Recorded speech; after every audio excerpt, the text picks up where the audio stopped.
thank you for all for staying here. Yes, thank you. Thank you, thank you. So I wanted to do something special because so first of all, let me give you a very quick background. I teach at LSUS. I teach animation. I'm an assistant professor in the fine arts department. And I have a background of working on movies and research at Bell Labs and all sorts of things between New York and Los Angeles. So, and here I am in Shreveport. So I wanted to do something special for this talk because it was a TED Talk. And I came up with the idea of telling you a story. So here's a little story I put together about some of the ideas that interest me. This is a story of a brain. So there was a big brain that lived in a big space. And it was very lonely. So it's decided that it wanted to try to create some sort of other entities to help it. And very quickly that brain kind of developed the sense that it had two sides. And it could divide and subdivide and subdivide and subdivide. I'm going to stop there because... So it came up with the idea of making squares. And by just putting these four sides together and basically building a procedural step-by-step sequence of tasks, which is, by the way, very similar to what our computers do today. First it made 1, then it made 4, then it made 9, and so on, and so on.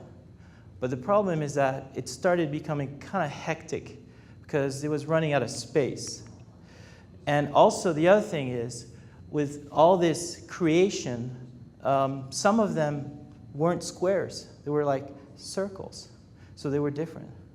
They use the same process. So you still have this step-by-step procedure, very similar to what you'd have, again, in our modern computers processing. And it created 1, and so on, and so on. And there too, the problem was that it started becoming very chaotic, especially with these circles that didn't quite fit like the squares did. The squares started organizing themselves. First in sort of a very basic setup, like so imagine a square coming together with its friend square and setting up an organizational structure. The circle on the other hand, they were kind of like all over the place and they just didn't feel like trying to get some sort of structure. So they were completely chaotic, just like your cell phone. The squares started getting more and more sophisticated organization, and they started linking with each other, creating relationships. But their relationships were very much following the same process, the same step-by-step process that they had evolved, just like our computers do, like our computers network. The circles instead kind of went out and also started forming their own process. And they started kind of getting together and hooking up with each other and forming all sorts of shape. But they were not like trying to do the same type of process as you would if you were thinking, well, I need to do this, this, and this, and this. Instead, they were just kind of chaotically organizing and coming up with some really pretty weird shape. I actually added this one because it's kind of like some of the alien things you see in the fields. Who knows where it's from? Other shapes started happening there too. So you started having triangles and rectangles and semicircles, stars. I mean, this whole little world that was created started having all sorts of crazy different shapes. But there was a problem. The problem was that they were running out of space. So they started having war with each other and started taking over some of it. Some of these shapes disappeared. You never saw them again. The squares, who were very structured, picked up a lot of the space. But there was a problem. The problem is that they were going to run out of space. So when they looked at what was happening, at some point, somebody came up with this understanding that space was not two-dimensional. It wasn't a flat plane. it was actually a three-dimensional space. So I'm in 3D, so I had to kind of gauge like that. So all of a sudden, they just discovered this new dimension, this additional dimension that they could now explore. In our case, this is the third dimension. So the squares became cubes, and the circles became spheres. And all of a sudden, they had volume and mass. And they started continuing to expand, but this time they expanded in this huge volume of space, which at first seems like it was infinite. But there too, there was a limit. The squares, now the cubes also developed better patterns, more organization, and they tried different things. They even tried to self-replicate themselves by building cubes that were themselves made of cubes, or trying to build others, trying to mimic the circles. Oh, I'm sorry, I forgot one thing. The one thing on the side over here that you'll see, some squares, this one picture that you'll see on the side, that shows the process of a square being assimilated by a set of other squares, cubes. I keep saying squares because they're squares here, but they're actually cubes.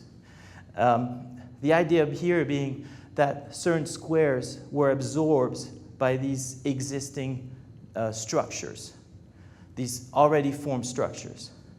Of course, the spheres would have none of it. The spheres were completely disorganized, and they wanted to do something completely different. They wanted nothing about structure. They wanted nothing, no organization. They wanted to just be out there, do whatever they want, however chaotic they felt. And they also multiplied. The squares try to figure out how to incorporate the spheres in their system. And they tried different ways of connecting these different spheres to their system so that it made logic. How can we get all these chaotic, crazy spheres to come and be part of our structure? But none of them work. Because the problem is, they were looking at their own procedure until they looked at how the originator, the brain, was actually structured. Because the brain wasn't a sequence of steps.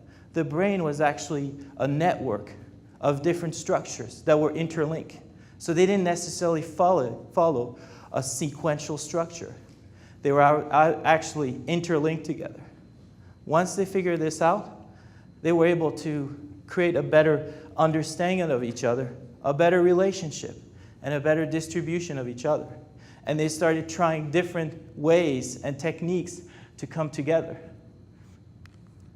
So at the end, understanding or being able to understand the relationship, not just how people are different, but also understanding how you can reorganize that relationship between people that maybe think more sequentially, as in a step-by-step process, and people that think chaotic, can try to bring new ideas or new ways of organizing this information or anything that you might apply.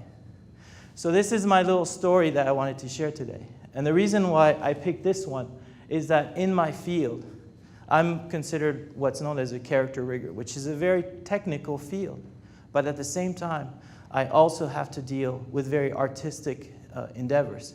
So the trick is I have to have a bridge of both artistic and technical expertise. And more fields are like this. Part of my experience in Shreveport, and I'm not going to really talk too much about it because I can't, has been with some people on that side and some people in the medical field. And they're all interested in the same idea. How can we organize huge amounts of information, extremely huge amounts of information, so that we can understand and we can try to figure out the patterns? And the problem is, by just using a step-by-step sequential approach that we're all used to as engineers, that's not enough. So that's where the arts comes in, because you can use your creative brain to also help bridge these huge amounts of information into something that you can understand more easily as humans. That's my talk.